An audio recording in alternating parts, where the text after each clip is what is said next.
What is up, gamers? Today I am covering the 11th update in the dev blog post for the up-and-coming game Lost Skies, and today we're going to look at some cool work done by the strangely adorable creature we talked about in the previous Skywatch update 5, namely the Nautilus, or even better known as the Naughty Boy. So we'll start off by covering some of the early concepts that led to its development, and then move into what the team has put together. First off, they've shown us many of the different early concept and ideas that were made as possible designs by the team's artist, Rebecca. She did many of the different creature designs, and as you can probably tell, these first images quite closely resemble what will eventually become the known Nautilus. You can also see on the left side some of the reference material being used for the inspiration, and the next images show some more of her early concepts / sketches. And as Rebecca furthered the idea of the tall, long-legged island creature, she explored many of the different ideas for the style, leading to some more insect versions, some elephant-inspired ones with tusks, and eventually the shrimp version, which was ultimately taken forward to be its main theme. With the leftmost image here being what most closely resembles the known Naughty Boy in the flesh, and then they next give us the colored and filled out art design for the Nautilus, as we were shown back in Skywatch 5, which from here they then furthered into its Graybox renders. With the decision to move forward from this point on the Naughty Boy concept, the team's 3D artists got to work on bringing those concepts to life. So they next show us their early Graybox renders as well as the compared player model to give you an idea of the actual sizing that they decided with. But where it appeared as though the Nautilus would be at least 5 times the size, not even like standing up fully straight, as we can see now in these 3D renders here, it appears it's going to be slightly changed, maybe to about 4 times the size of the player while it's in its most extended like standing position. And while none of the sizing metrics were actually clarified or guaranteed, it did bring up the previous concerns I had about how big they could realistically go animal-wise, as supposedly they were supposed to be the incorporation of the player-made islands, either using the current World's Adrift island creator or a new one that they might implement later on. But since they're going to likely add a mixture of both small and larger creatures, because of how much variation there is in the sizing and shapes of different player-made islands, it did make me question whether it could be feasible to have like overtly humongous creatures, especially if they plan to add a multitude of biomes and areas for specific type of creatures that may spawn. But nonetheless, it gives a completely detailed Graybox 3D render of the Nautilus, and it looks very well done. So now from here, with their 3D modeling mostly done, their animation team got to work on rigging the sequencing for movement. They explained that while they did quite a bit of work back in Skywatch 3 in terms of general creature pathing, the Nautilus, due to its design, made some unique challenges that made them have to do a lot of extra custom reworks for the creature's reaction to different environments.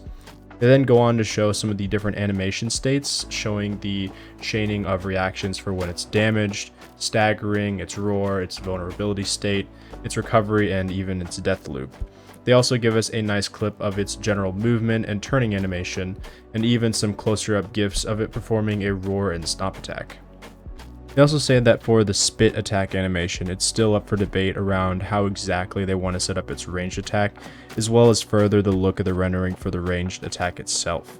I understand they may not want the spit attack to too closely resemble the one that they want for the mantas, so likely that could be a reason for what makes them so uneasy about it and how it should look, or whether or not it should even have a ranged attack. But either way, they do have some good progress going on here.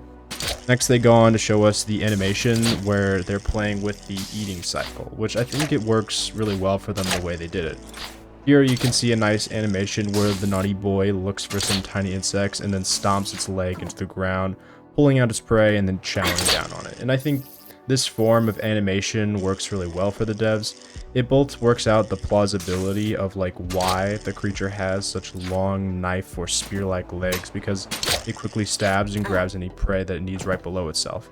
But it also means they won't have to be as concerned over where the prey itself may be, or build any like animation creatures, bugs, stuff moving around on the ground and the map, or even deal with more complex concerns about how it would find prey when it's close to the edge of islands or anything like that.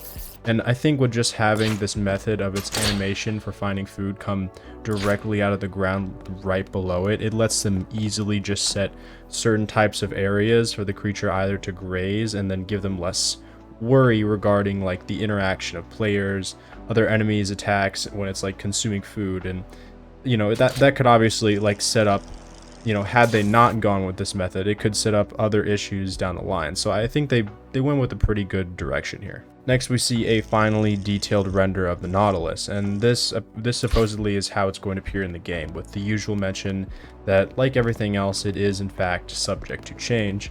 But as we can see, it's very close to the detailed concept, right down to its stripe patterns and color formatting.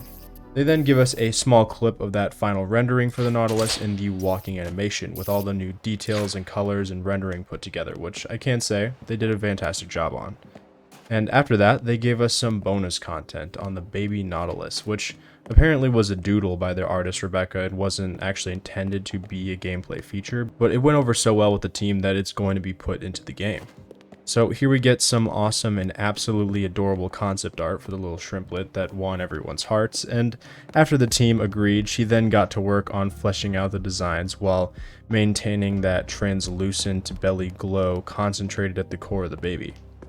Now, despite how adorable this is, the next image they show here is an image of how they might use it as an ingredient, which, seeing in this picture of the baby on a shish kebab, I was kind of heartbroken by seeing a dead shrimpy boy, but at the same time, it looks like kind of appetizing, so I don't really know. Regardless, they do have a Graybox rendering for the shrimpy boy, and some nice idle animations, and even a cute one where like the little guy's just bouncing up and down and stuff. So, you know. Next, they said that one of their developers named Andy, he had some 3D printing background and he did it in his spare time. And he made a little printout of the baby, which looks super adorable. And they also drop a small little hint while jokingly mentioning the baby Nautilus merch, which honestly, if they do decide to sell it, they can just take my money. So, you know, I need that in my life. Now, lastly, they mentioned here that they intentionally kept hidden a lot of its gameplay mechanics and how it will interact with the player, as they don't really want to spoil everything, but say that they hope this update gets you excited to meet the giant land shrimp once the game launches. And they even finish off by giving us a sweet little picture of the Nautilus with a top hat, and I mean, who can say that to that little naughty boy? But, you know, unfortunately, that is all I have for you guys, but I want to thank you so much for watching, and I hope the Skywatch has gotten you pumped for what the devs have in store regarding the game, because personally, I am really excited to see how its development continues to unfold. And tell me what you think about the baby Nautilus, and if they do make it a recipe item, like whether it should continue being a shish kebab or something else entirely, or at least how they could maybe implement it as a creature in some way. I mean, either way, you know, I think as long as it's in the game, that's fine by me. But, you know, either way, have a beautiful rest of your day, guys. So, peace.